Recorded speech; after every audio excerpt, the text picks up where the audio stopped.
இந்த உலகத்தில் உயிர் வாழ்கிற ஒவ்வொரு மனுஷனும் நோக்கம் தெரிந்தவனா இருக்கணும். என்ன நோக்கம்? இதுதான் ரைட் சரியான நோக்கம். என்ன பவர்? கடவுள் கொடுத்த பவர்.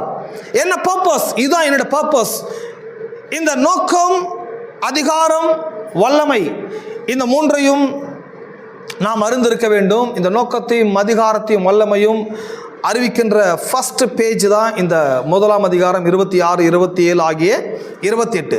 பட் திருச்சபை நோக்கத்தை விட்டுட்டாங்க, அதிகாரத்தை இழந்துட்டாங்க, அதிகாரத்தை போதிப்பதில்லை, வல்லமையும் இல்லாமல் இருக்கிறாங்க. சபை வல்லமை இருக்குதா இல்லையான்னா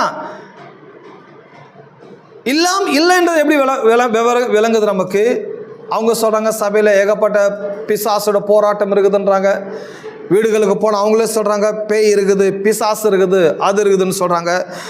ஸோ பவர் உள்ள மனுஷனை பிசாசு ஒருபோதும் ரூல் பண்ணவே முடியாது. உங்களுக்கு மேலே